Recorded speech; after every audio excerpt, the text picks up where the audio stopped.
Honorable sénateur, aujourd'hui, je prends la parole pour appuyer l'amendement au projet de loi C6 proposé par le sénateur O. D'abord, j'aimerais remercier le sénateur O pour tout le travail qu'il a accompli sur le sujet. C'est un grand privilège de travailler avec lui pour le droit des enfants.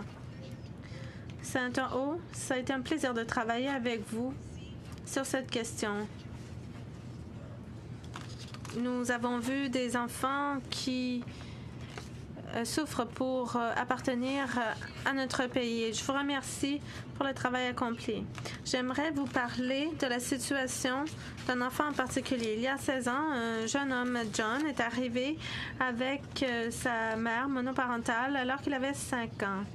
La mère de John souffrait de problèmes de santé mentale et a vécu des démêlés avec la justice. John n'a pas pu obtenir la citoyenneté étant donné les agissements de sa mère. En vertu des lois actuelles, les mineurs qui veulent devenir citoyens doivent faire une demande en vertu de l'article 5.2 de la loi sur la citoyenneté. Leur demande doit être associée à celle de leurs parents. La mère de John était mère monoparentale et n'est pas admissible à cause de son casier judiciaire. Alors, John ne pouvait pas devenir citoyen. John avait un autre frère. Son frère est né au Canada. John a souvent dit, et on l'a entendu souvent dire cela, il a dit vouloir être Canadien, tout comme son petit frère.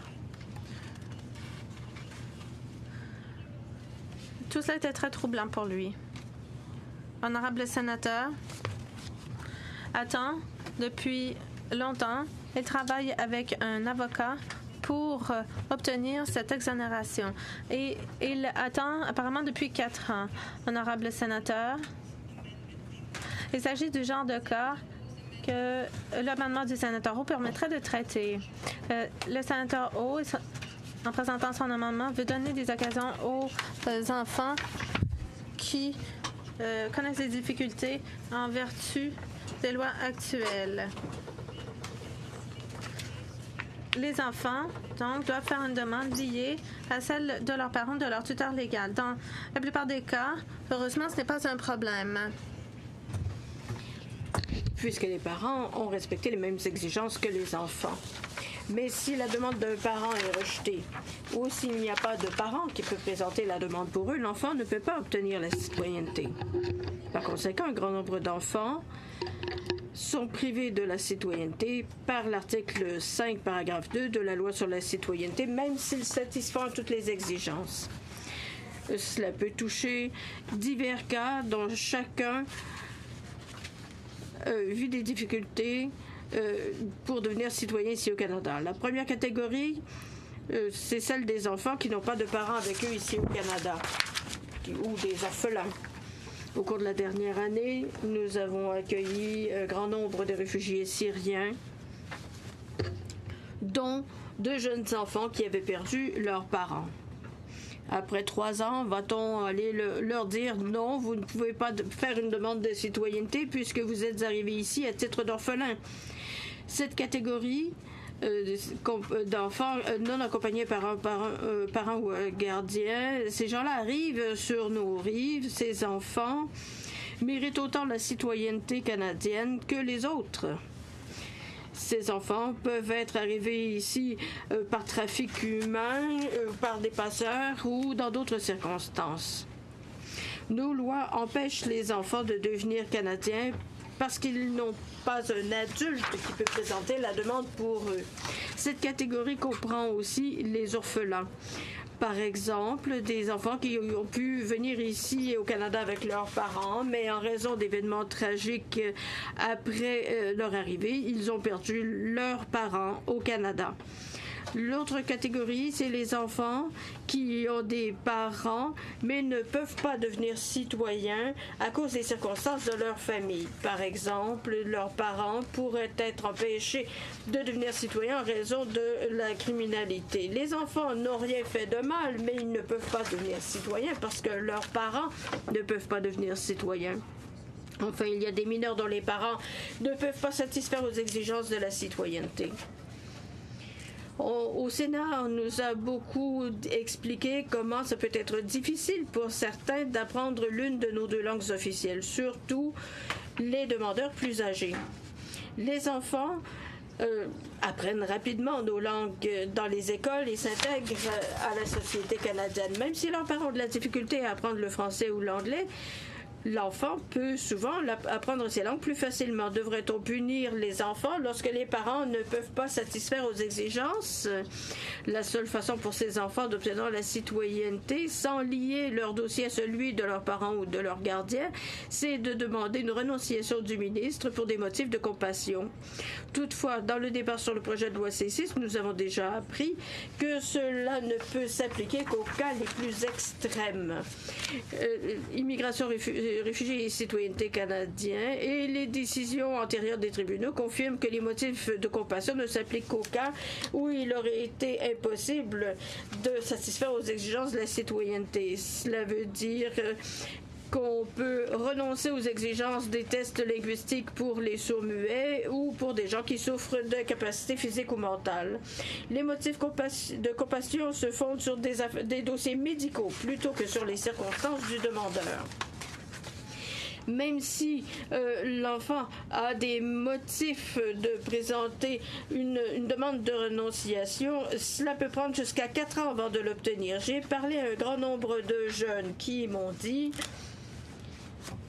ils étaient devenus majeurs avant de pouvoir obtenir la renonciation. Il est également inacceptable d'empêcher ces enfants de devenir des citoyens en raison de circonstances sur lesquelles ils n'ont aucun contrôle. Pour ces enfants, la citoyenneté, c'est bien plus que la possibilité de voter lorsqu'ils deviendront des adultes. La citoyenneté signifie que ces enfants appartiennent à notre société. C'est ce qu'a dit John. Il voulait être canadien comme son frère et au lieu d'être quelqu'un un étranger au sein de ce pays, la citoyenneté permet aux enfants de se sentir vraiment canadiens. Avi Yaoyago a dit au comité sénatorial des affaires sociales, de la science et de la technologie que la citoyenneté est très importante pour les enfants et que cela peut avoir des effets psychologiques énormes pour les immigrants. La citoyenneté signifie également que ces enfants sont plus en sûreté ici. Lorsqu'un enfant réussit à satisfaire aux exigences de la citoyenneté, ils doivent être protégés. C'est notre responsabilité. Nous avons l'obligation cette obligation peut être retracée à la Constitution. Au terme de l'article 15 de la Charte canadienne des droits et libertés, il était constitutionnel de faire de la discrimination en fonction de l'âge. Quand on empêche les enfants de devenir citoyens, même s'ils satisfont toutes les conditions que les autres, nous faisons de la discrimination en fonction de l'âge. En outre, notre engagement au terme du droit international dit que nous devons fournir la citoyenneté à ces enfants. Au terme de l'article 7 de la Convention internationale sur le droit des enfants, tous les enfants ont le droit d'avoir une nationalité. Honorable sénateur, je soumets qu'on ne peut pas justifier de refuser à nos enfants la nationalité qu'ils souhaitent alors qu'ils respectent toutes les autres exigences. Il y a des enfants qui arrivent dans notre pays et nous les acceptons, mais une fois qu'on ouvre les portes du Canada aux enfants, j'estime que ce sont nos enfants. Honorable sénateur, en tant que législateur, nous sommes responsables de veiller à ce que personne, surtout pas des enfants, soit laissé pour compte à cause de nos lois sur la citoyenneté. Je suis heureuse de l'amendement du sénateur O parce qu'elle va mettre en place un nouveau processus qui permettra aux enfants de présenter une demande de citoyenneté. Honorable sénateur, on a beaucoup dit que ce projet de loi ne pourra pas corriger tous les problèmes de la loi sur la citoyenneté. Je suis d'accord. Il y a de nombreux problèmes à régler. Mais je suis ici depuis déjà bien longtemps. Et quand j'étais jeune et naïve, quand je suis arrivée au Canada, quand un ministre ou un représentant du gouvernement disait que le problème serait réglé dans quelques années, je disais oui, d'accord, il faut attendre quelques années. Mais maintenant, j'ai vieilli et j'ai une canne et je me rends compte que quelques années, ça peut être après mon départ du Sénat. Je n'ai pas tant d'années encore à siéger ici. C'est pourquoi je dis aux sénateurs, oui, le projet de loi que nous avons examiné ne réglera pas tous les problèmes, mais nous avons le pouvoir maintenant de dire à de jeunes enfants, vous pouvez faire partie de notre pays dès maintenant. Pourquoi demander d'attendre encore 10 ans quand ce n'est pas nécessaire? Ils auront déjà 18 ans à ce moment-là et moi, je ne serai plus au Sénat. Cet amendement révoque l'exigence d'avoir 18 ans qui est prévue à l'article 5 de la loi sur la citoyenneté. De cette façon, les enfants pourront présenter une demande indépendamment de leurs parents et ils pourront devenir citoyens du pays, même si leurs parents ne le peuvent pas. Cela tient compte du fait qu'un enfant peut ne pas consentir à un processus légal comme l'obtention de la citoyenneté. On dit qu'un adulte devra présenter encore la demande en leur nom. En outre, après l'âge de 14 ans, un mineur devra signer la demande à moins qu'il en soit empêché en raison d'une incapacité mentale pour garantir son consentement. L'amendement prévoit même la possibilité pour les enfants sans parents ou gardiens de pouvoir présenter une demande. Dans ces rares cas, l'amendement permet au ministre de renoncer à l'exigence que la demande du mineur soit présentée par un adulte. Honorable sénateur, cet amendement nous ramènera de concert avec les autres pays qui ont des lois semblables. J'ai été l'ambassadrice du Canada pendant de nombreuses années et c'est très intéressant pour un envoyé de voir ce qui se fait dans d'autres pays. Quelles sont les mesures qui ont été prises? Je vais vous dire quels sont les pays qui ont accepté que les enfants deviennent indépendamment des citoyens. Il y en a 9. La Suisse, la Norvège, le Danemark, la France, la Grèce, les Pays-Bas, le Portugal, la Finlande et l'Islande. 9 pays avec lesquels nous collaborons. Il y en a d'autres, mais 9 pays avec lesquels nous travaillons au sein des Nations Unies. Nous ne sommes pas des chefs de file dans ce dossier. Nous serions le 10e. Honorable sénateur, soyons ce 10e pays. Il y en a déjà 9 dans les pays industrialisés qui ont accepté cette mesure. Si nous adoptons cet amendement, le Canada se joindra au reste du monde pour que notre système soit juste pour tous les mineurs. Avant de conclure, je voudrais vous présenter une autre histoire qui montre à quel point ces obstacles déraisonnables peuvent nuire aux enfants. Je voudrais parler de Mohamed, un jeune réfugié dont la mère qui avait quitté la Somalie avec sa mère, un pays que je connais bien parce que je suis née en Ouganda. Je connais les problèmes de la Somalie. Quand il est arrivé ici, c'est une longue histoire, je vais l'abréger. Lorsqu'il est enfin arrivé ici, sa mère ne pouvait pas présenter une demande de citoyenneté parce qu'elle ne parlait pas l'anglais. Mohamed a travaillé très fort pour avoir la citoyenneté. Sa mère était fort traumatisée et elle n'arrivait pas à apprendre la langue.